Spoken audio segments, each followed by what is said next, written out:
Ang bilyonaryo ay palihim na pumupunta araw-araw sa isang kainan nang hindi niya inaasahan ang gagawin ng isang serbidora.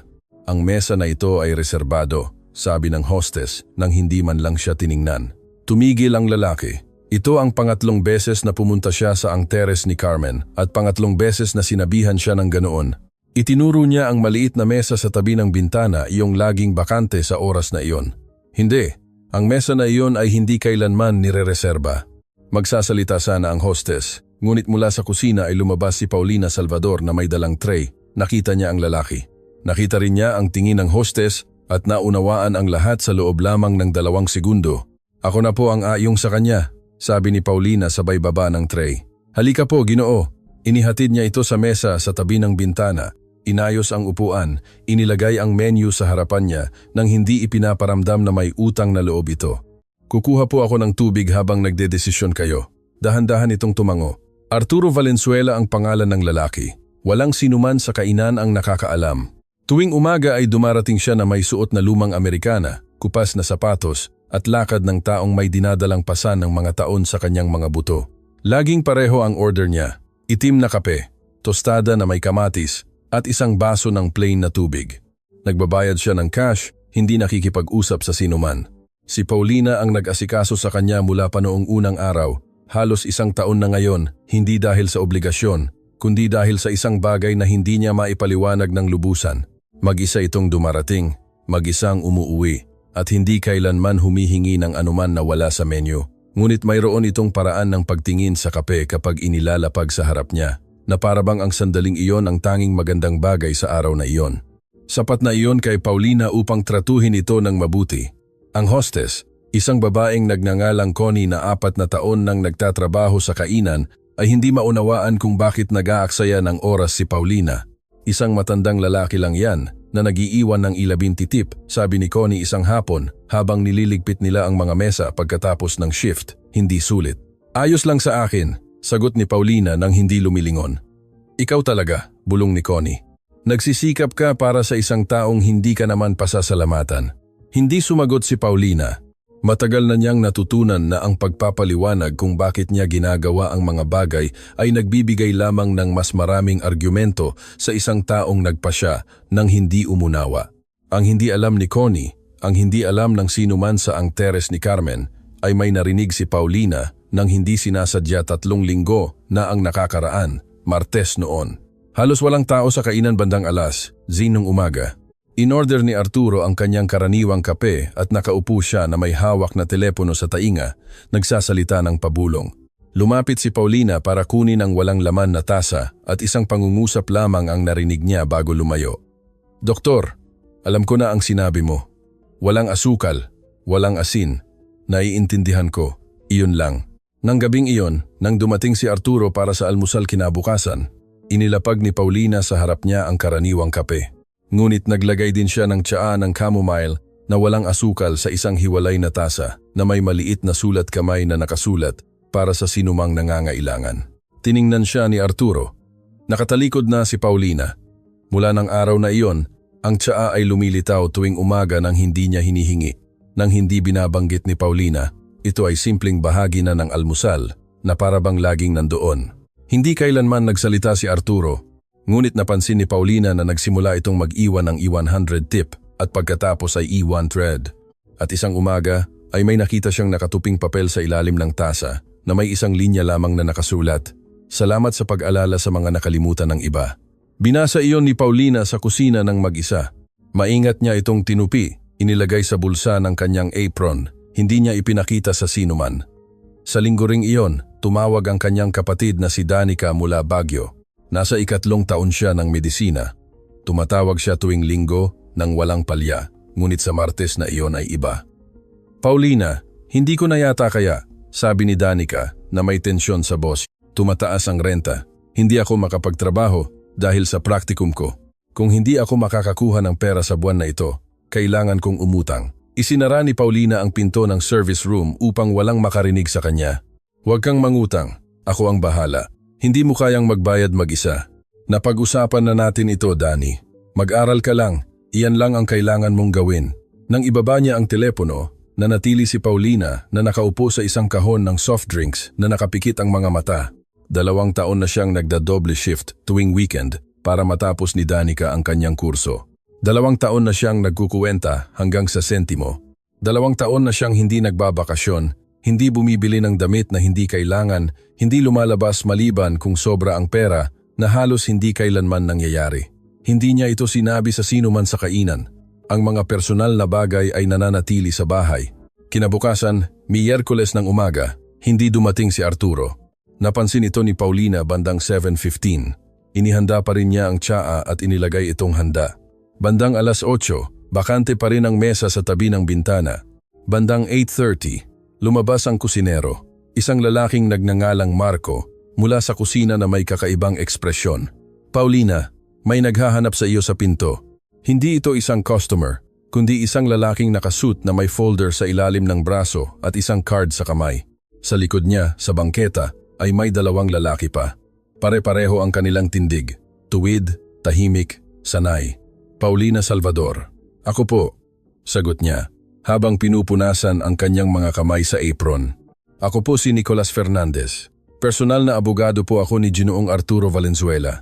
Kailangan ko po kayong makausap ngayon. Kung maaari. Nakaramdam si Paulina ng malamig sa kanyang dibdib. May nangyari po ba kay Ginoong Arturo? Hindi inalis ni Nicolas ang tingin. Pumanaw po si Ginoong Valenzuela kagabi sa kanyang tahanan habang natutulog. Patuloy pa rin ang ingay sa kainan. Ang mga tasa, ang mga upuan, ang kapehan, lahat ay pareho. Tanging si Paulina lamang ang nakaramdam na gumalaw ang sahig ng 1 sentimetro sa ilalim ng kanyang mga paa. Ikinagagalak ko, sabi niya. At taos puso iyon, bagaman hindi niya lubos na maunawaan kung bakit labis siyang nasasaktan para sa isang taong halos hindi niya kilala. Ikinalulungkot kong ipaabot sa inyo ang balitang ito sa ganitong paraan, patuloy ni Nicolas. Ngunit nag-iwan si Ginoong Valenzuela ng napakapartikular na tagubilin. Kasama kayo sa mga ito. Kailangan po ninyo kaming samahan sa aking opisina. Tiningnan siya ni Paulina nang hindi nauunawaan. May pagkakamali po siguro. Ako lang po ang serbidora na naghahatid ng almusal sa kanya. Walang pagkakamali, sagot ni Nicolas. Isinulat niya ang lahat. May mga dahilan. Tumingin si Paulina sa loob ng kainan. Pinapanood siya ni Connie mula sa bar na naka-cross arms at may mukha ng taong nagkukwenta na kung ano ang ibig sabihin ng kanyang nakikita. Sumisilip si Marco mula sa kusina. Bigyan niyo po ako ng sandali, sabi ni Paulina. Pumasok siya, isinabit ang apron sa karaniwan nitong sabitan. Kinuha ang kanyang bag mula sa locker at sinabi kay Marco, babalik ako sa loob ng ilang oras. Tumango si Marco nang hindi nagtatanong. Hindi rin nagsalita si Connie, ngunit sinundan ng kanyang mga mata si Paulina hanggang sa pinto. Ang kotseng naghihintay sa labas ay ang uri ng kotse na nakita lamang ni Paulina sa mga pelikula. Maingat siyang sumakay, na parabang may masisira siya. Sumakay si Nicolas sa upuan ng co-driver nang hindi nagsasalita. Habang bumibiyahe sila sa mga kalsada ng Maynila, nakatingin si Paulina sa bintana nang walang nakikita. Iniisip lang niya ang nakatuping papel na nakalagay sa bulsa ng kanyang jacket. Salamat sa pag-alala sa mga nakalimutan ng iba.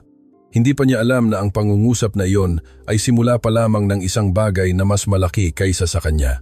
Ang gusali kung saan may opisina si Nicolas Fernandez ay nasa sentro, 2 bloke mula sa katedral. Ito ay isang gusali na may lumang harapan, ngunit ganap na na-renovate ang loob. May marmol na sahig, natural na ilaw mula sa matataas na skylight at katahimikan na nagkakahalaga ng pera. Sumakay si Paulina sa elevator kasama si Nicolas at 2 sa mga lalaking nakasuit, walang nagsalita. Sa ikatlong palapag, bumukas ang mga pinto sa isang meeting room na may mahabang madilim na kahoy na mesa at 3 upuan na abala na. Sa gitna, si Rodrigo Valenzuela, napakadiin ng kanyang panga at na-across arms sa mesa. Siya ang anak ni Arturo, bagaman hindi agad ito nalaman ni Paulina. Nalaman niya ito sa paraan ng pagtingin nito sa kanya nang pumasok siya, tulad ng pagtingin sa isang bagay na lumilitaw kung saan hindi ito dapat naroroon. Sa kaliwa niya, isang babae na malamang ay ang kanyang asawa, si Irene, elegante, malamig, na may magkasamang kamay sa harap ng folder na nasa harap niya na parabang nasa isang business meeting at hindi sa pagbabasa ng testamento ng kanyang biyenan. Sa dulo, nakaupo ng tahimik, ang general manager ng kumpanya, isang matandang lalaking nagngangalang Don Felix Manalo na hindi kilala ni Paulina ngunit malinaw na alam ang bigat ng mangyayari. Itinuro ni Nicolas ang upuan sa harap ni Rodrigo. Maupo po kayo. Umupo si Paulina. Pakiramdam niya ay wala siya sa lugar, sa paraan na halos pisikal, na para bang ang kanyang upuan ay iba ang laki sa iba. Hindi naghintay si Rodrigo. Ikaw ang serbidora? Hindi ito tanong, kundi isang inventaryo. Ako po si Paulina Salvador, sagot niya. Nagtatrabaho po ako sa kainan kung saan nag-aalmusal ang inyong ama. Kung saan pumupunta ang aking ama, pagtatama ni Rodrigo na binibigyang diin ang nakaraang panahon, tapos na iyon. Diskretong hinawakan ni Irene ang braso ng kanyang asawa. Sumandal si Rodrigo sa upuan. Binuksan ni Nicolas ang pangunahing folder. Magsisimula na tayo. Mahaba ang pagbabasa ng testamento. Binasa ni Nicolas ng pantay-pantay ang boses. Walang dramatikong paghinto, tulad ng isang taong nakabasa na ng daan-daang parehong dokumento. May mga donasyon sa mga institusyon, pondo para sa mga matagal ng empleyado sa kumpanya, mga probisyon tungkol sa ari-arian. Nakatingin si Rodrigo sa mesa. Tuwing binabanggit ang isang halaga, bahagyan niyang iginagalaw ang kanyang mga daliri na para bang nagdaragdag. Nagtatala si Irene. Nang banggitin ang mayoritang pagmamay-ari sa kumpanya, bahagyang umayos ng upo si Rodrigo. Ang pansamantalang pamamahala ng Valenzuela Properties ay mapupunta sa kasalukuyang General Manager, si Don Felix Manalo, sa loob ng isang 90 araw na panahon ng transisyon, basa ni Nicolas, kung saan sa katapusan ay magdedesisyon ang board ng mga shareholders sa pinal na direksyon. Napakunot ang noo ni Rodrigo. Transisyon? Palaging sinasabi ng aking ama na ako Ginoong Valenzuela. Kalmadong sumabat si Nicolas. Hindi pa tayo tapos. Isinara ni Rodrigo ang kanyang bibig. Bumalik si Nicolas sa 2 pahina at sa unang pagkakataon mula ng simula ng pagbabasa ay direktang tiningnan si Paulina. Ang susunod na section ay partikular na nakatuon kay binibining Paulina Salvador. Nagbago ang tekstura ng katahimikan sa silid. Naging mas makapal. Binasa ni Nicolas kay Paulina Salvador, empleyado ng Antares ni Carmen, na sa loob ng halos 1 taon ay trinato ako ng may dignidad na hindi na ibinibigay ng marami kapag iniisip nila na wala na silang mapapala. Sa kanya, na naghanda tuwing umaga ng isang tsaa na hindi ko hiningi dahil narinig niya ang hindi ko nais ulitin sa mundo. Sa kanya na hindi kailanman nagtanong kung sino ako o bakit ako pumupunta dahil naunawaan niya na minsan ay kailangan lamang ng isang tao na tratuhin ng mabuti nang hindi na kailangang magpaliwanag. Pakiramdam ni Paulina ay nagsasara ang kanyang lalamunan. Hindi na gumalaw si Rodrigo. Sa kanya nakatalaga ang sumusunod. Nagpahinga ng bahagya si Nicolas hindi pinlano, kundi natural. Ibinibigay ni Ginoong Valenzuela sa inyo ang halagang 5,000 na agarang maililipat. Nagbukas ang bibig ni Paulina. Walang salitang lumabas.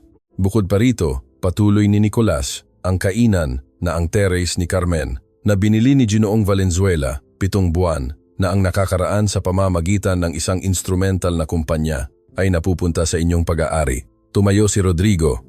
Ano? Ginoong Valenzuela? Nagmamakaawa ako sa inyo, hindi. Itinuro ni Rodrigo si Paulina. Ito ay manipulasyon. Ginagamit ng babaeng ito ang isang matandang may sakit. Iyan ang totoo.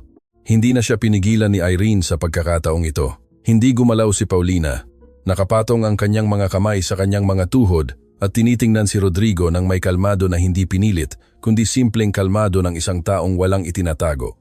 Wala po akong alam dito, sabi niya ng mahinahon ang boses. Hindi po ako kailanman humingi ng anuman kay Ginoong Arturo. Malamang, iyan ang sasabihin mo. Inis na sabi ni Rodrigo. Ano pa ba ang sasabihin mo, Ginoong Valenzuela?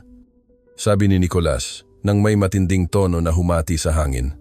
Maupo kayo o aalis kami sa silid at magpapatuloy sa inyong kawalan. Nagdiin ang ngipin ni Rodrigo, umupo. Nagpatuloy si Nicolas. May isang huling probisyon. Ibinibigay ni Ginoong Valenzuela sa pangalan ni Binibining Salvador ang isang rehistradong bahagi ng Valenzuela Properties. Isang bahagi lamang na may karapatang magsalita sa susunod na board meeting ng mga shareholders na gaganapin sa loob ng 30 araw. Tumango ng bahagya si Don Felix na hindi nagsalita sa buong pagpupulong mula sa dulo na para bang kinumpirma ang isang bagay na alam na niya. Nanatili si Rodrigo na nakatingin kay Nicolas. Isang bahagi? Para saan ang isang bahagi? Iyan, sagot ni Nicolas, sabay sara ng folder. Iyan ang nais ni Ginoong Valenzuela na itanong ninyo sa inyong sarili. Natapos ang pagpupulong 3 minuto pagkatapos, umalis si Rodrigo nang hindi nagpapaalam. Sumunod si Irene nang kinokontrol ang paglakad. Lumapit si Don Felix kay Paulina bago umalis at inabot ang kanyang kamay. Arturo spoke highly of you, sabi niya ng pabulong, kahit hindi niya binanggit ang iyong pangalan. Nakipagkamay si Paulina nang hindi alam ang isasagot. Nang umalis ang lahat, nanatili sila ni Nicolas sa walang lamang silid. Bakit isang bahagi? Tanong ni Paulina. Tiningnan siya ni Nicolas ng isang sandali bago sumagot. Dahil sa bahaging iyon, maaari kang makapasok sa board meeting. At sa meeting, sa loob ng 3 araw, susubukan ni Rodrigo na kunin ang ganap na kontrol ng kumpanya. Kung magtagumpay siya, sisirain niya ang itinayo ng kanyang ama sa loob ng 3 taon. Pinroseso ito ni Paulina. At ano ang magagawa ko? Iyan, sabi ni Nicolas habang inaayos ang kanyang mga papel. Iyan ang kailangan nating tuklasin ng magkasama. Inihatid siya ng kotse pabalik sa kanyang kapitbahayan tanghali. Ang mga karaniwang kalye, ang supermarket sa kanto, ang panaderya kung saan siya bumibili ng tinapay para sa linggo, lahat ay pareho. Tanging si Paulina lamang ang hindi na ito nakikita ng pareho. Umakyat siya sa hagdan patungo sa kanyang apartment, isinara ang pinto at umupo sa sahig na nakasandal sa dingding. Tinawagan niya si Danica. Anong nangyari? Tanong ng kanyang kapatid sa ikalawang ring.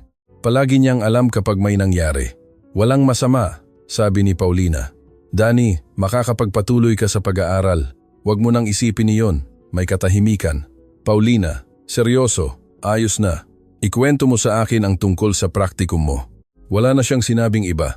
Hindi pa rin siya makahanap ng mga salita upang ipaliwanag ang isang bagay na hindi niya pa rin lubos na nauunawaan. Nang gabing iyon, habang lumulubog na ang araw, bumalik siya sa kainan hindi dahil kailangan niya, kundi dahil iyon lamang ang tanging alam niyang sigurado. Nang pumasok siya, naghihintay si Connie na nakatayo sa tabi ng bar. Anong nangyari? Diretsong tanong. Ang Ginoo sa mesa sa tabi ng bintana, sabi ni Paulina nang walang paligoy-ligoy. Namatay at iniwan niya sa akin ang kainan. Ang katahimikang sumunod ay ang uri ng katahimikan na hindi nagtatagal dahil napakaraming tanong ang naghihintay. Ano ang iniwan niya sa iyo? Ano? Sabi ni Connie. Ang kainan na ito? Nakanya na pala ilang buwan na. Lumabas si Marco mula sa kusina na may baluktot na sombrero. Ang tahimik na Ginoo tuwing umaga ay ang may-ari? Oo. At iniwan niya sa iyo? Oo. Umurong si Connie na parabang umindayog ang sahig. Paulina, wala iyan sa katinuan, para sa kanya mayroon. Tiningnan siya ni Connie na may halong pagdududa at may iba pa. Isang bagay na kinilala ni Paulina kahit hindi niya pinangalanan. Ito ang simula ng inggit. Palagi kang nagsisikap ng husto para sa lalaking iyon, sabi ni Connie. Palagi kang may dalang tsaa, palaging nag-aalala sa kanya. Hindi ko ginawa iyon para dito, sabi ni Paulina at sinabi niya iyon ng buong katapatan kaya imposibleng hindi paniwalaan. Tinanggal ni Marco ang kanyang sombrero at pinunasan ang kanyang buhok. Bueno, kahit ano paman, ikaw ang amo ngayon. Tiningnan ni Paulina ang kainan, ang mga mesa, ang bar, ang maliit na bintana kung saan pumapasok ang ilaw ng hapon, ang mesa sa tabi ng bintana na bakante. Oo, sabi niya ng pabulong. Sa tingin ko, oo. Nang gabing iyon, bago matulog, nakita ni Paulina sa kanyang bag ang isang nota na diskretong iniwan ni Nicolas habang nililigpit ang kanyang mga gamit sa meeting room. Sabi nito, bukas, alas 9. May iba pa kayong kailangan makita. Ang direksyon ay pareho sa gusali ng opisina. 2 beses binasa ni Paulina. Inilagay niya ito sa nightstand. Hindi niya alam kung ano ang makikita niya kinabukasan, ngunit may pakiramdam siya na malinaw na parang tubig na ang lahat ng nangyari hanggang ngayon ay simula pa lamang. Alas 9. Nasa harap na ng gusali si Paulina. Naghihintay si Nicolas sa lobby, nasuot ang parehong suit mula sa nakaraang araw at may parehong ekspresyon ng isang taong maraming gustong sabihin at mas gustong pumili ng pagkakasunod-sunod ng maingat. Salamat sa pagdating, sabi niya. Ano po ang kailangan kong makita? Diretsong tanong ni Paulina. Ang pribadong opisina ni Ginoong Valenzuela ay ang tanging lugar na walang sinumang makakapasok. Hindi si Rodrigo, hindi si Irene, wala sinuman sa kumpanya. Nag-iwan siya ng napakalinaw na tagubilin. Ikaw lamang ang makakapasok. Sumakay sila sa elevator hanggang sa ika-5 palapag. Sa dulo ng isang mahabang pasilyo ay may madilim na kahoy na pinto, mas makapal kaysa sa iba, na may lumang kandado na hindi bagay sa iba pang modernong gusali. Kumuha si Nicolas ng maliit na sobre mula sa kanyang jacket at ibinigay ito kay Paulina. Hiningi ni Arturo na ikaw ang magbukas nito. Binuksan ni Paulina ang sobre. Sa loob ay may susi na gawa sa bakal, na may nakatali na maliit na papel. Para sa iyo, may dahilan. Inilagay niya ito sa kandado, pinihit, at narinig ang malambot, malinis na click pagkatapos ay itinulak ang pinto. Ang unang napansin niya ay ang amoy lumang papel, kahoy, kape, tulad ng sa kanya. Ito ay isang malaking silid na may mga istante mula sa sahig hanggang kisame na puno ng mga folder, libro, at mga kahon na inayos na may sulat kamay na mga label. Ngunit ang unang nakaakit sa tingin ni Paulina ay ang dingding sa dulo. Ito ay isang mural, hindi pinta, kundi gawa sa papel, mga litrato, mga tala, mga pinutol na balita, mga dokumento, lahat ay konektado ng makukulay na sinulid sa isang corkboard na halos sakop ang buong dingding. Sa gitna, isang malaking litrato na naka-frame ng isang babaeng nakangiti sa harap ng isang maliit na kainan. Ang litrato ay kailangan na lampas 30 taon na. At sa isang sulok ng mural, maliit at halos hindi napansin, ay may isa pang litrato. Ito si Paulina. Lumalabas sa kainan isang umaga na suot ang apron at may hawak na tasa, nakangiti sa isang taong nasa labas ng frame. Sa ilalim ay nakasulat sa panginginig na sulat kamay na kilala na niya. Ginagawa niya ito nang hindi niya alam na may nakakakita sa kanya. Nanatiling hindi gumagalaw si Paulina. Sino po ang babae sa malaking litrato? Tanong niya nang hindi lumilingon. Si Amparo, sagot ni Nicolas mula sa pinto. Ang asawa ni Arturo, pumanaw 17 taon na ang nakakaraan. Dahan-dahang lumapit si Paulina. Ang babae sa litrato ay may ekspresyon ng isang taong nasa eksaktong lugar kung saan niya gustong maging. Maligaya sa isang pangkaraniwang paraan, walang pagpapanggap. Mayroon siyang maliit na kainan sa Binondo, patuloy ni Nicolas. Siya mismo ang nagbukas nito gamit ang kanyang ipon. Iyon ang kanyang ipinagmamalaki. Nang mamatay siya, hindi na ito kayang panatilihin ni Arturo. Isinara niya ito pagkatapos ng isang buwan at binili ang teres ni Carmen. Bakit?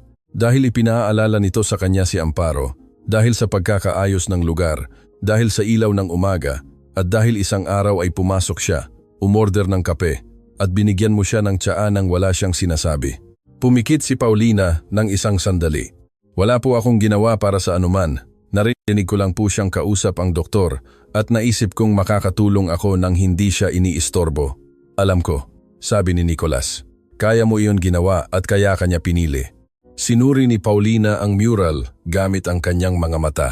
May mga dokumentong pinansyal, mga pangalan ng kumpanya, mga petsa, mga tala sa gilid na may mga nakasalungguhit na tanong. At sa isang folder na may pulang sticker, ang pangalang Rodrigo, Operations 2019 hanggang 2024. Maaari ko po bang buksan ito? Tanong niya. Lahat ng nasa silid na ito ay sa inyo na ngayon, sabi ni Nicolas. Binuksan ni Paulina ang folder. Ang sumunod na 2 oras ay ang pinakatahimik at pinakamatindi sa kanyang buhay. Taon nang dinodokumento ni Arturo ang mga desisyon ng kanyang anak. Mga pabigla-biglang pamumuhunan na nagkakahalaga ng milyon-milyon, mga kontratang pinirmahan ng walang due diligence, isang kasosyo na may masamang record na ipinakilala ni Rodrigo sa kumpanya nang hindi kumukonsulta sa board. Mga pagkalugi na tinatakpan ng mga maniobra sa accounting na kailangan mismong ayusin ni Arturo. Mayroon ding mga tala ng mga pulong, mga transkripsyon ng usapan, mga nakaprint na email. Ang larawan ng isang taong may ambisyon ngunit walang kakayahan na umaasang magmamana ng kapangyarihan na hindi niya kailanman nagawang gamitin. Sa dulo ng folder, isang sulat kamay na pahina ni Arturo. Kung kontrolin ni Rodrigo, sa loob ng 12 buwan ay wala nang matitira. Hindi ko ibig sabihin ang pera, kundi ang lahat ng itinayo natin, ang mga empleyado, ang mga tapat na kontrata, ang reputasyon. Ang kumpanya ay magiging instrumento para sa kanyang mga utang at pagkakamali at hindi na ako naroroon para pigilan siya. At sa ilalim ay idinagdag sa ibang tinta na para bang isinulat niya sa ibang pagkakataon, ang bahagi ay hindi simboliko. Ito ang tanging piyesa na hindi niya kayang harangan at kailangan itong gamitin ng isang taong nauunawaan kung bakit ito mahalaga. Iniwan ni Paulina ang pahina sa ibabaw ng desk. Ano po ang kailangan kong gawin sa meeting na iyon? Tanong niya. Pumasok si Nicolas sa silid sa unang pagkakataon mula nang dumating sila. Umupo siya sa upuan sa harap ng desk na para bang naghihintay siya sa tanong na iyon. Maghahain si Rodrigo ng motion upang tanggalin si Don Felix at kunin ang posisyon ng general manager. Kung magtagumpay siya, magkakaroon siya ng ganap na kontrol. Alam ni Arturo na hati ang board, 4 na boto para kay Rodrigo 4 na laban. Ang tie-breaking vote ay maaaring sa iyo. Pero isa lang ang bahagi ko. Isang bahagi na may karapatang magsalita, hindi formal na bumoto. Ngunit sa isang botong tabla, ang interbensyon ng isang shareholder na may dokumentadong access sa mga pribadong file ng nagtatag, iyon ang nagpapabago sa political weight ng silid. Tiningnan ni Paulina ang mural, ang litrato ni Amparo, ang litrato niya mismo. Isang taon akong pinanood ni Arturo para dumating sa ganito? Oo. At paano kung nagkamali ako? Paano kung hindi ako ang akala niya? Tiningnan siya ni Nicolas nang may ekspresyon na hindi nagpapababa, kundi direkta. Iyan ang inaasahan ni Rodrigo na iisipin mo. Tumayo si Paulina at lumapit sa mural. Inilagay niya ang kamay sa litrato ni Amparo. Gaano katagal po ang panahon ko para maghanda? 28 araw. Kung gayon, simulan natin ngayon. Nang gabing iyon, nasa opisina niya si Rodrigo Valenzuela sa labindi sa palapag ng isang glass building sa hilaga ng Maynila. Maluwag ang kanyang kurbata at nakapatong ang kanyang mga siko sa desk.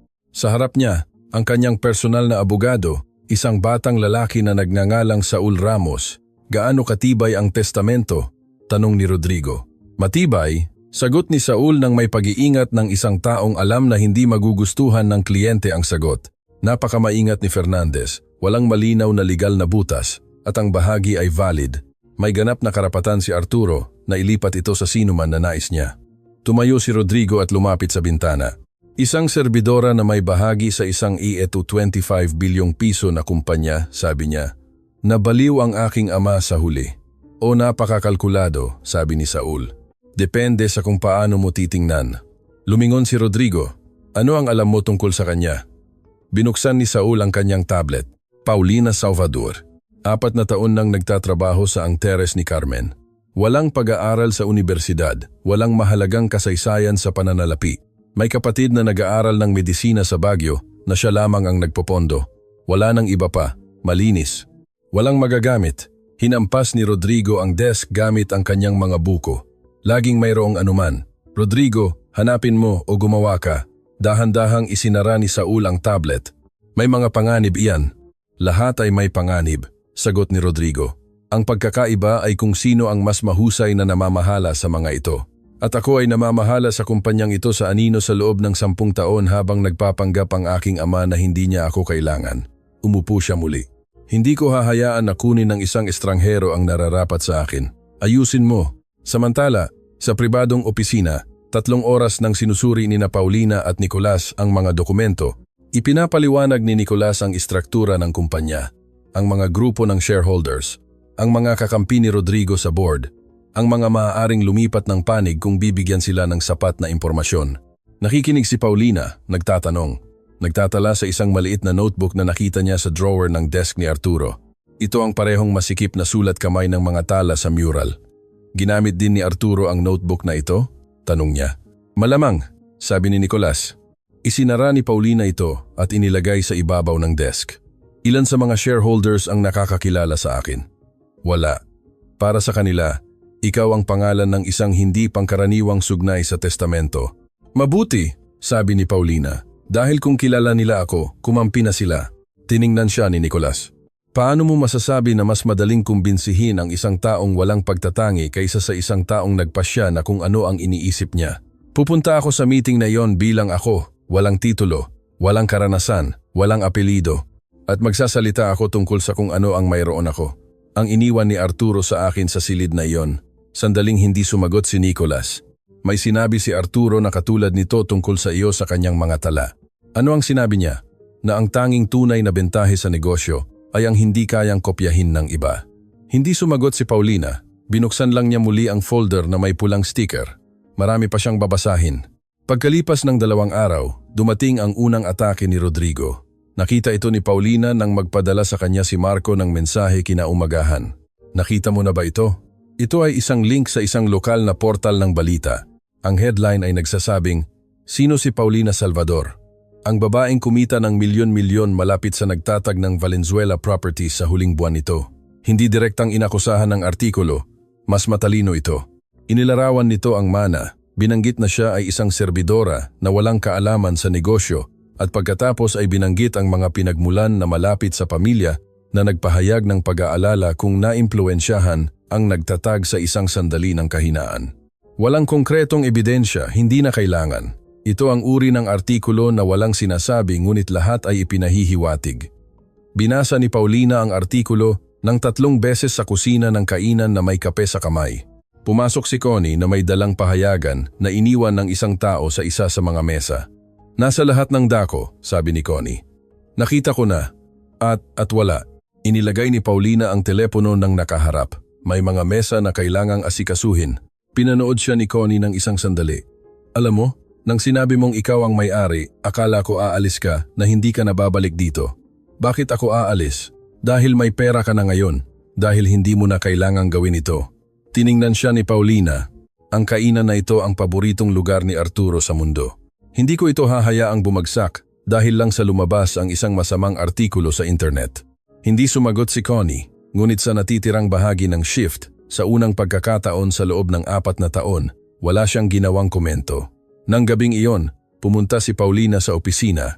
Alam na ni Nicolas ang tungkol sa artikulo. Si Saul Ramos ang abogado ni Rodrigo, sabi niya. Hindi natin ito mapapatunayan, ngunit kinumpirma ito ng oras. Ano ang gagawin natin? Wala, sabi ni Nicolas. Napakunot ang noo ni Paulina. Wala? Anumang pampublikong tugon na ibigay ngayon ay magpapalaki lamang nito. Walang ebidensya ang artikulo dahil wala namang ebidensya. Kung lalabas ka para pabulaanan ito, parang mayroon kang ipinagtatanggol. At samantala, patuloy tayo sa paghahanda. Naglagay si Nicolas ng bagong folder sa desk. Ngayon ay may mahalagang bagay. May 2 shareholders sa board na nag-aatubili. Kilala sila ng mabuti ni Arturo. Isa sa kanila ay bumoto laban kay Rodrigo 3 taon na ang nakakaraan nang magpanukala ito ng isang pagsasanib na sana ay magiging sakuna. Ang isa pa ay mas komplikado. Bakit? Dahil may utang siya kay Rodrigo, isang pabor na hindi pinag-uusapan sa mga pulong. Umupo si Paulina at binuksan ang folder. Ikuwento mo sa akin.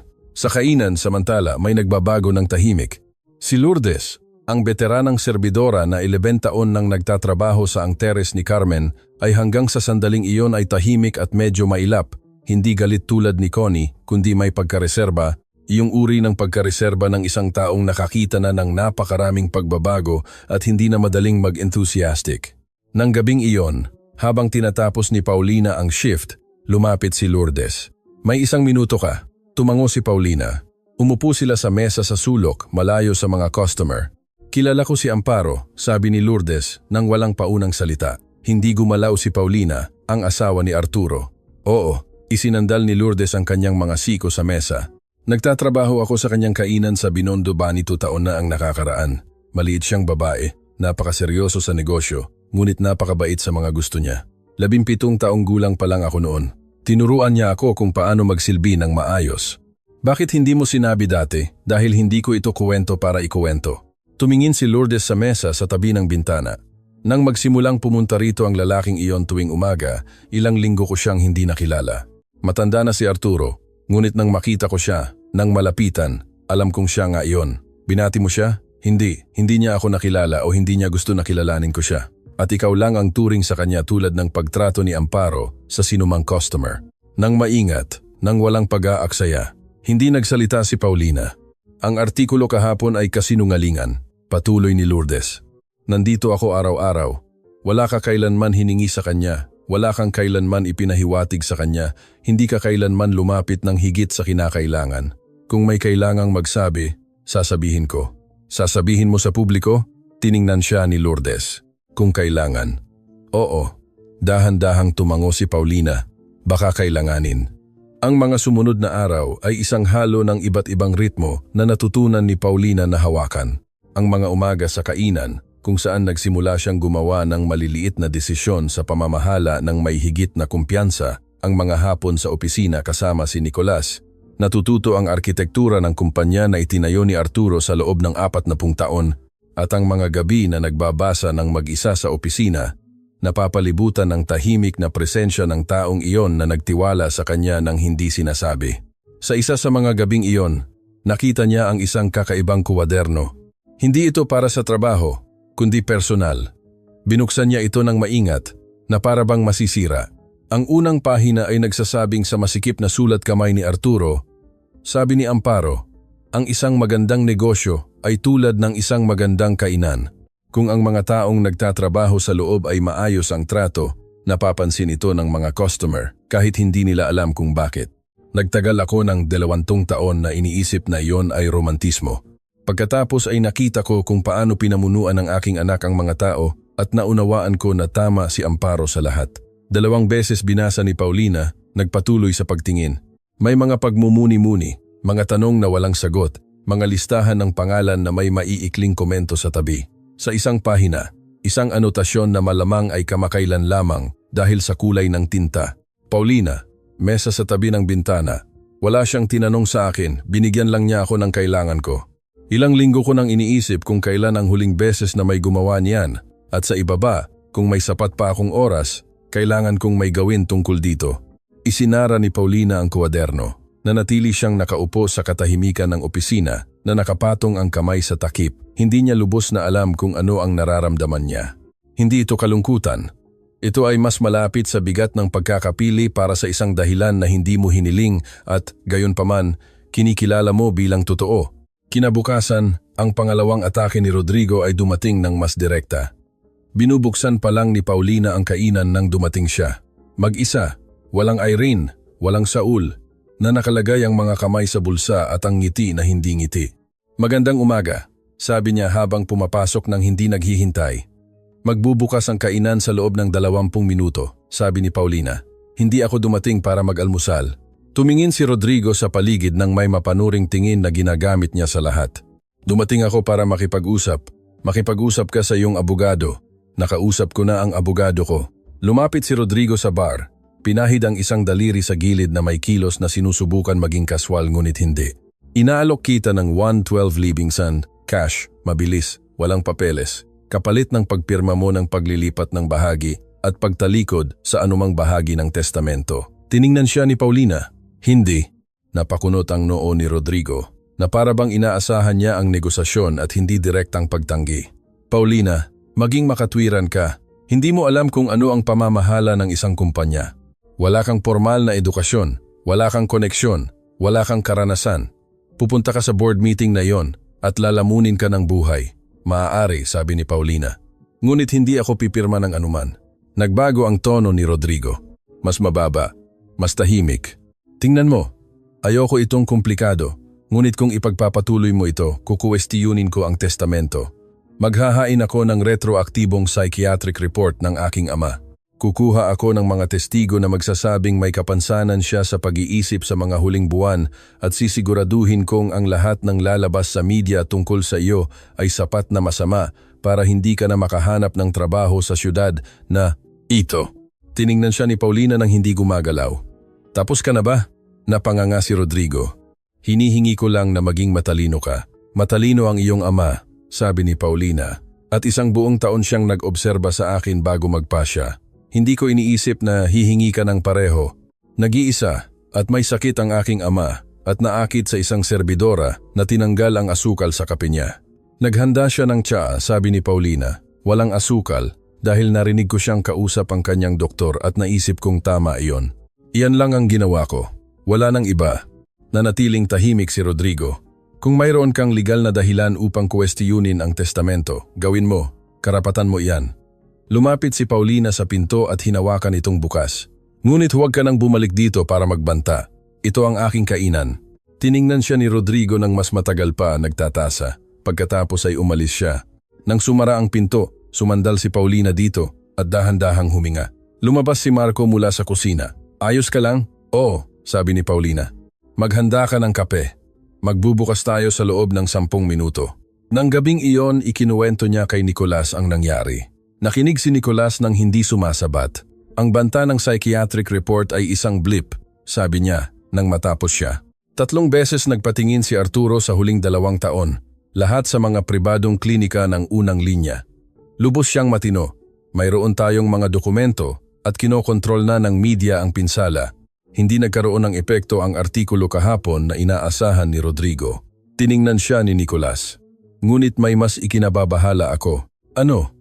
Ang shareholder na binanggit ko sa iyo, iyong may utang kay Rodrigo, ay si Don Genaro Panganiban. Mayroon siyang 12% ng mga bahagi. Kung aktibahin ni Rodrigo ang pabor na iyon bago ang board meeting, magbabago ang balanse. Maaari ba natin siyang kausapin? Komplikado. Hindi siya madaling tumatanggap ng mga meeting. Ano ang nagpapagalaw sa kanya? Nag-isip si Nicolas. Siya ay isang taong bumangon sa sarili. Nagsimula sa ilalim, tulad ni Arturo. Mahalaga sa kanya ang reputasyon, hindi ang pera. Sapat na ang pera niya, kundi ang reputasyon. Tumango si Paulina. Kung gayon kailangan niyang makita na ang pagsuporta kay Rodrigo ay mas magkakahalaga sa kanyang reputasyon kaysa sa ibibigay nito sa kanya. Paano? Gamit ang pulang folder. Lumapit si Paulina sa file cabinet at kinuha ang folder na minarkahan ni Arturo. Dinokumento ni Arturo ang lahat. Kung makikita ni Panganiban ang ginawa ni Rodrigo at ang gagawin niya kung kukunin niya ang kontrol, ang tanong ay kung mas gusto niya na nasa tamang panig o nasa maginhawang panig. Magkaiba iyon, sabi ni Nicolas. At ang mga taong bumangon sa sarili ay halos palaging alam kung paano sila paghiwalayin. Tiningnan siya ni Nicolas nang may respeto at sa unang pagkakataon ay may bahid ng pagtataka. May sinabi si Arturo sa kanyang mga tala, sabi ni Nicolas, na maganda ang iyong mga desisyon dahil hindi ka nagtatangkang magpanggap na ikaw ang gumagawa. Hindi sumagot si Paulina. Nang gabing iyon mag-isa sa opisina, binasa niya muli ang buong folder. Sinalungguhitan niya ang 3 talata. Kinopya niya ito sa kanyang notebook. 20 araw na lang bago ang board meeting. Kinausap ni Lourdes si Don Genaro Panganiban. Hindi si Paulina ang nag-ayos nito. Ito ay isang bagay na nangyari ng patagilid, halos hindi sinasadya. May pinsan si Lourdes na nagtrabaho sa kumpanya ni Panganiban, ilang taon na ang nakakaraan at may numero ang pinsan. 3 tawag pagkatapos ay may meeting. Ginawa ito sa opisina. Dumating si Panganiban ng eksakto sa oras na may suot na suit at tingin ng isang taong nagpasya nang hindi magkokompromiso sa anuman bago pakinggan ang lahat.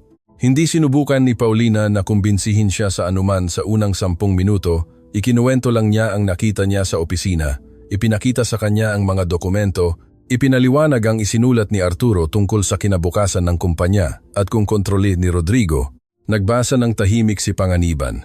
Paano ko malalaman na totoo ang mga dokumentong ito? Tanong niya. Maaari kang humingi ng forensic verification, sabi ni Paulina. Maasikaso ito ni Nicolas. At ano ang makukuha mo sa lahat ng ito? Wala na akong hindi pa nakukuha. Sa akin ang kainan. Sa akin ang pera. Hindi ko gusto ang kumpanya. Kung gayon, bakit narito ka? Nag-isip si Paulina ng isang sandali bago sumagot. Dahil 1 taon na mag-isang umuupo si Arturo sa mesa ng kainan para makahanap ng isang taong mapagkakatiwalaan. At ang tanging dahilan kung bakit siya nagtiwala sa akin ay dahil maayos ang trato ko sa kanya nang hindi alam na mayroon akong mapapala. Hindi ko yan sisirain sa pamamagitan ng pag-uwi at pagpapabaya na sirain ng kanyang anak ang kanyang itinayo. Matagal siyang tiningnan ni Panganiban. Nagsalita ka na ba sa harap ng board ng mga shareholders? Hindi mo alam kung ano ang mangyayari pagpasok mo sa silid na iyon. Susubukan kang siraan ni Rodrigo. Ang mga kakampi niya ay hindi ka papansinin.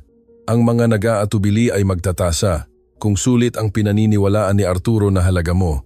At kung hindi sapat ang sasabihin mo, kung gayon talo tayo, sabi ni Paulina. Ngunit sinubukan ko. Tinupi ni Panganiban ang dokumentong hawak niya at inilagay sa ibabaw ng desk. May sasabihin ako sa iyo. Hindi dahil kinumbinsi mo na ako sa anuman, kundi dahil sa tingin ko ay matapat na sabihin ito sa iyo. Sige, tinulungan ako ni Rodrigo 6 na taon na ang nakakaraan sa isang komplikadong bagay. Hindi ko sasabihin sa iyo kung ano, ngunit binigyan ko siya ng salita na kapag kailangan niya ng pabor, ibibigay ko. 3 araw na ang nakaraan ay tinawagan niya ako para singilin ang pabor na iyon. Hindi nag-react si Paulina at sinabi ko sa kanya na kailangan ko ng oras para mag-isip. Tumayo si Panganiban. 35 taon na ako sa negosyo. Nakita ko ang maraming promising na tao na sumira ng mga kumpanya dahil sa paniniwala na ang kapangyarihan ay sa kanila by right. Tiningnan niya ang litrato ni Arturo sa mural. Hindi si Arturo Valenzuela isang sentimental na tao. Kung nagpasya siyang gawin ito, mayroon siyang dahilan para maniwala na magtatagumpay ito. Umalis siya nang walang sinasabi. Naghihintay si Nicolas na sumara ang elevator. Ano sa tingin mo ang gagawin niya?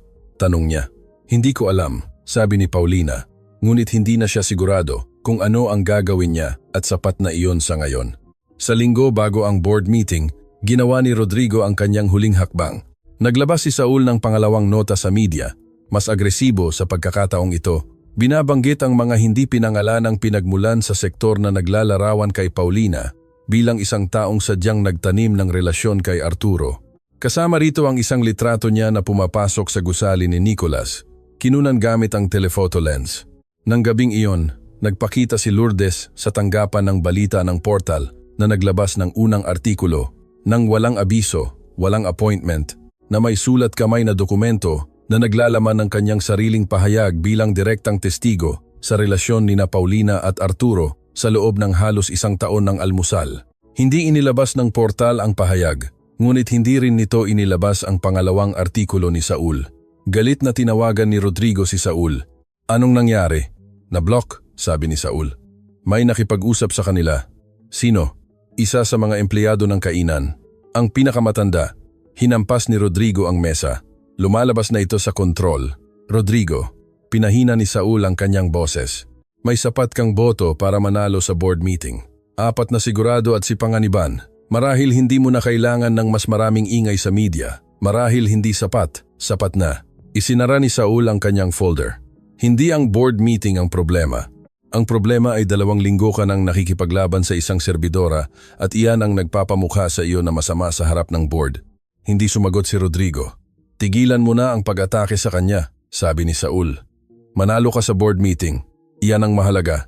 Sa opisina, ng gabing iyon, nirepaso ni na Paulina at Nicolas ang talumpati sa 10 beses. Hindi ito isang formal na talumpati, kundi mga tala, pangunahing punto, ang kwento ni Arturo, ang mga datos mula sa pulang folder, ang panukala ng Valenzuela Legacy Foundation, na ideya ni Paulina at ginawang formal ni Nicolas sa isang 4 na pahinang dokumento. Pagpasok mo, sabi ni Nicolas, susubukan kang guluhin ni Rodrigo bago ka magsalita. Magkokomento siya, hihilingin na suriin ang iyong bahagi, kukuwestiyunin ang iyong presensya. Alam ko, huwag kang mag-react sa anuman sa mga iyon. Hintayin mo ang iyong turn at magsalita ka kapag ibinigay sa iyo ng moderator. Alam ko, tiningnan siya ni Paulina Nicolas. 20 araw na akong naghahanda para dito. Alam ko ang kailangan kong sabihin. Tumango si Nicolas. Kinakabahan? Oo. Mabuti. Ang taong hindi kinakabahan ay hindi nauunawaan ang nakataya. Tiningnan ni Paulina ang mural sa huling pagkakataon bago patayin ang ilaw sa opisina. Ang litrato ni Amparo, ang litrato niya mismo. Ginagawa niya ito nang hindi niya alam na may nakakakita sa kanya. Bukas, sabi niya ng pabulong. Hindi niya alam kung kanino siya nagsasalita. Pinatay niya ang ilaw. Ang araw ng board meeting ay sumikat na may malinaw na langit sa Maynila. Isa sa mga iyon na walang ipinapangako na partikular, ngunit hindi rin nagbabanta. Dumating si Paulina sa gusali bandang 8:30. Nagsisimula ang meeting ng alas, siong. Nasa lobby na si Nicolas. Nakauwi ka ba? Tanong niya. Medyo, sabi ni Paulina. Mayroon ka ba ang lahat? Itinaas ni Paulina ang folder na dala niya sa ilalim ng kanyang braso. Lahat. Sumakay sila. Malaki ang silid na may mga mesa na nakaayos sa hugis horseshoe at mga screen sa mga dingding para sa mga dokumento. Mayroong 17 katao na nakaupo na nang dumating sila. Mga nakasuit, mga usapan ng pabulong, ang katahimikan ng mga taong alam na may mahalagang mangyayari. Si Rodrigo ay nasa dulo ng mesa. Nakita niya itong pumasok at walang sinabi, bahagya lang siyang nagdiin ng kanyang panga. Si Irene, na nakaupo sa tabi niya, ay hindi rin nagsalita. Si Don Felix, ang general manager, ay tumango sa kanya mula sa kabilang dulo. Hinagilap ng tingin ni Paulina si Don Genaro Panganiban. Nakaupo siya sa gilid na nakayuko ang tingin habang sinusuri ang mga papel. Hindi siya nag-angat ng mata nang pumasok si Paulina. Nagsimula ang board meeting ng eksakto sa oras. Ang unang 40 minuto ay mga ulat pinansyal, operasyon, mga pagtataya. Nakikinig si Paulina ng maingat kahit hindi niya nauunawaan ang bawat numero. Hinahanap ang sinabi ni Nicolas na hanapin niya. Ang mga didirektang pagtukoy sa mga desisyon ni Rodrigo sa mga nakaraang taon, ang mga taon na siya ay nag-operate bilang expansion director. May mga pagkalugi. Pinalambot ang mga ito sa ulat, ngunit naroon. Nang dumating ang turn ng agenda, ibinigay ng moderator ang salita kay Rodrigo. Tumayo si Rodrigo na may kumpiyansa ng isang taong taon nang nag-iensayo sa sandaling iyon. Mga Ginoo, 14 taon na tayong naging isang matatag na kumpanya salamat sa trabaho ng aking ama. Ngunit ang merkado ay hindi naghihintay, ang negosyo ay hindi naghihintay, at ang kumpanya ay nangangailangan ng pamumuno na nauunawaan ang kasalukuyan, hindi isang nagtatago sa pamana ng nakaraan. Ilang ulo ang tumango. Ipinapanukala ko ang isang mosyon ng pagbabago sa pamamahala. Tanggalin ang kasalukuyang general manager at ako ang umako ng pamamahala na may punti na taong mandato at ganap na operational powers. Binuksan ng moderator ang turn ng mga interbensyon. Ilang shareholders ang nagsalita. 2 ang sumuporta kay Rodrigo. 1 ang humingi ng mas maraming impormasyon tungkol sa ganap na kapangyarihan. Maayos, neutral ang moderator. Nang dumating ang turn ni Paulina, maikli siyang ipinakilala ng moderator. Ang shareholder na si Paulina Salvador na may karapatang magsalita ayon sa probisyon ng testamento ng nagtatag. Sumandal si Rodrigo sa kanyang abogado at may ibinulong. Tumayo si Paulina, hindi siya lumapit sa mikropono. Nagsalita siya mula sa kanyang upuan nang malinaw ang boses at tamang lakas para marinig siya ng lahat ng hindi sumisigaw. Magandang umaga, Paulina Salvador po ang pangalan ko. Ako po ay serbidora. 4 na taon na po akong nagtatrabaho sa isang kainan sa distrito ng Santa Cruz. Wala po akong formal na pag-aaral sa pananalapi o karanasan sa pamamahala ng kumpanya. Alam ko po na para sa marami sa inyo, iyan ang dahilan para hindi ako karapat-dapat na naririto. Nakatingin si Rodrigo sa harap ng may kinokontrol na ekspresyon. Araw-araw po si Ginoong Arturo Valenzuela sa kainan na iyon sa loob ng halos 1 taon. Nag-iisa siyang dumarating. Pareho ang order niya. Umuuwi nang hindi sinasabi ang pangalan niya. Hindi ko po alam kung sino siya. Alam ko lang po na dumarating siya ng eksakto sa oras. Nanginginig ang kanyang mga kamay tulad ng sa isang taong may mabigat na pinapasan. At 1 beses ko siyang narinig na kausap ang kanyang doktor tungkol sa hindi niya maaaring kainin. Katahimikan sa silid. Kinabukasan, naghanda po ako ng tsaa na walang asukal. Hindi ko po sinabi sa kanya. Hindi ko po inasahan na mapapansin niya. Naisip ko lang po na iyon ang tama. Gumawa ng pagmamadaling galaw si Rodrigo. Inilagay ng abogado ang isang kamay sa kanyang braso. Hindi po ako kailanman humingi ng anuman sa kanya. Hindi ko po kailanman ipinahiwatig ang anuman. Sa loob ng halos 1 taon, trinato ko po siya ng eksakto tulad ng sinumang customer dahil iyon po ang tama. Binuksan ni Paulina ang folder. Binigyan po ako ni Arturo ng access sa kanyang pribadong opisina. Sa opisina na iyon ay may mga dokumento na inayos niya sa loob ng maraming taon. Mga dokumento tungkol sa kumpanya, tungkol sa kanyang mga desisyon, tungkol sa kanyang kinatatakutan na mangyari kung iiwan niya ang kontrol sa maling mga kamay. Itinaas niya ang 3 pahina mula sa folder. May mga talaan ng pagkalugi na nagkakahalaga ng IMI1. 4 mabilyong piso sa huling 5 taon na nagmula sa mga desisyon ng kasalukuyang kandidato para sa general manager sa kanyang papel bilang expansion director. Mga desisyon na hindi kinonsulta, hindi inaprubahan ng board, at sa 2 kaso ay direktang salungat sa mga rekomendasyon ng technical team. 1 bulong ang kumalat sa silid. Tumayo si Rodrigo. Iyan ay huwad. Ginoong Valenzuela, sabi ng moderator. Kailangan mong hintayin ang iyong turn. Dahan-dahang umupo si Rodrigo na nakadiin ang mga ngipin. Hindi po ako dumating dito para atakihin ang sinuman, patuloy ni Paulina. Dumating po ako para tuparin ang hiningi sa akin ni Arturo. Hindi niya po gusto na mamatay ang kanyang kumpanya.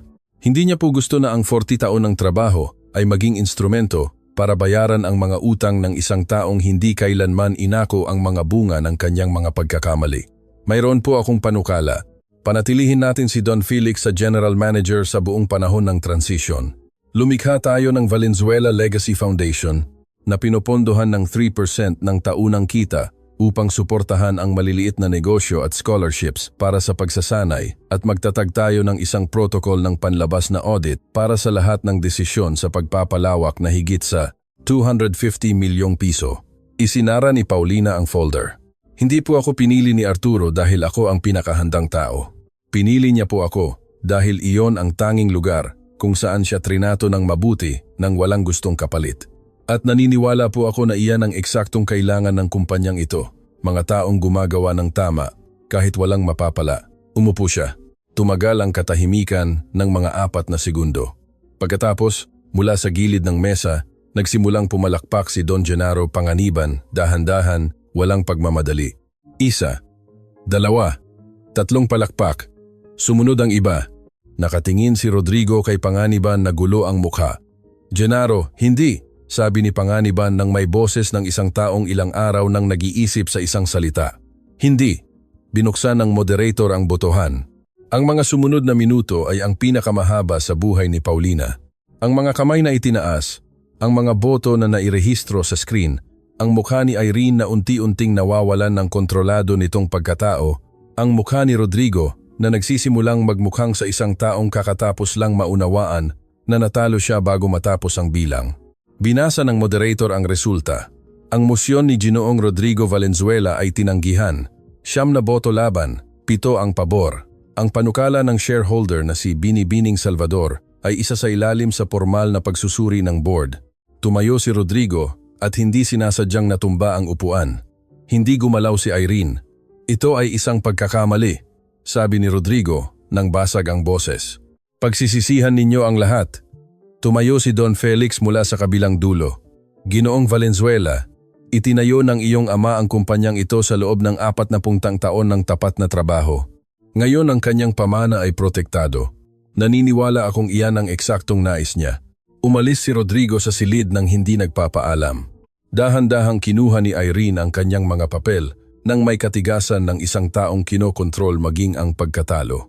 Bago umalis, huminto siya sa harap ni Paulina. Tiningnan siya ng isang sandali walang sinabi. Umalis siya. Lumapit si Don Felix kay Paulina na nakalahad ang kamay. Tama si Arturo sa lahat, sabi niya. Nakipagkamay si Paulina. Sinabi ko lang po ang iniwan niya sa akin para sabihin. Hindi, tumanggi si Don Felix. Iniwan niya sa iyo ang mga dokumento.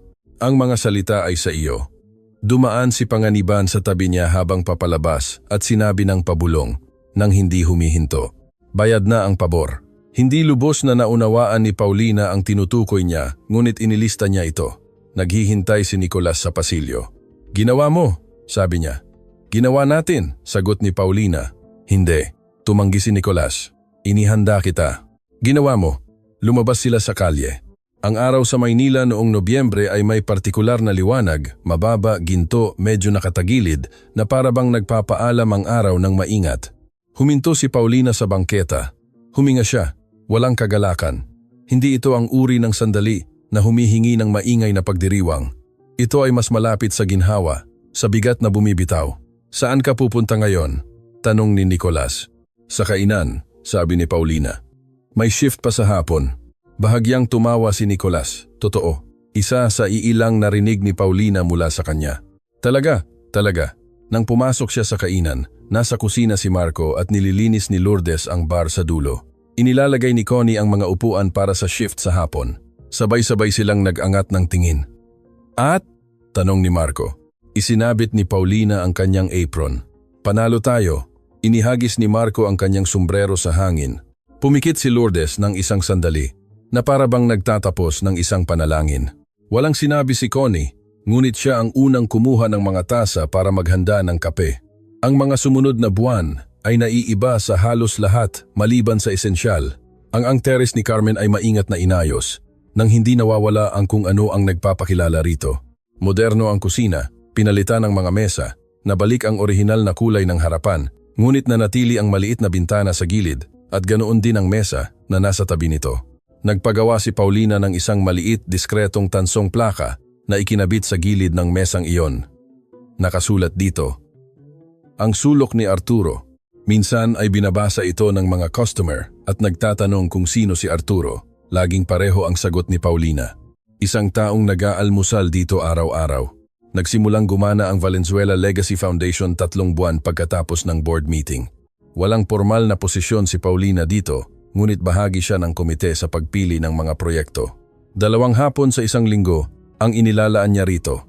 Ang unang proyekto na kanilang inaprubahan ay isang kumpletong scholarship para sa mga estudyante ng medisina mula sa mga pamilyang may limitadong pinansyal. Tumawag si Danica na umiiyak nang malaman niya ito. Hindi mo kailangan gawin iyon, sabi niya. Hindi ko lang ito ginawa mag-isa, sagot ni Paulina. Iniwan ni Arturo ang pera. Inilagay ko lang ang pangalan. Ano ang pangalan ng scholarship? Nag-isip si Paulina ng isang segundo. Amparo Valenzuela, para sa asawa ni Arturo. Sandaling natahimik si Danica. Serbidora rin siya tulad mo, tama? May kainan siya, sabi ni Paulina. Siya ang amo. Tumawa si Danica. Hindi kinwestiyon ni Rodrigo ang testamento. Sinabi ni Saul sa kanya na walang sapat na batayan at ang pagsubok na gawin ito ay magdudulot lamang ng mas maraming ingay laban sa kanya. Nawala si Rodrigo sa loob ng ilang buwan. Nang muli siyang lumitaw, ito ay para humingi ng meeting kay Don Felix tungkol sa isang naiibang proyekto sa ibang sektor, malayo sa negosyo ng pamilya. Sinamahan siya ni Irene. Walang sinuman ang nakakaalam kung ano ang pinag-usapan nila sa meeting na iyon.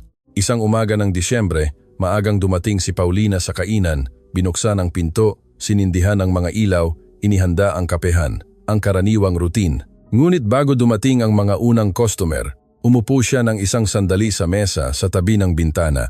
Ang liwanag ng umaga ay pumapasok tulad ng dati. Bahagyang kumikinang ang tansong plaka. Inilagay ni Paulina ang kanyang kamay sa ibabaw ng mesa. "Isang taon na," sabi niya ng pabulong. "Hindi ko alam kung ginagawa ko ito ng tama, ngunit sinusubukan ko." Ang katahimikan ng walang lamang kainan ay isang mabait na katahimikan. Sa labas, nagsisimulang magising ang Maynila. Ang mga unang hakbang sa kalye, ang ingay ng isang kurtina, ang amoy ng tinapay mula sa panaderya sa tapat. Tumayo si Paulina, isinuot ang kanyang apron at lumapit upang buksan ang pinto. Nagsisimula ang araw at siya, sa unang pagkakataon sa loob ng maraming taon, ay hindi natatakot sa maaaring dalhin nito.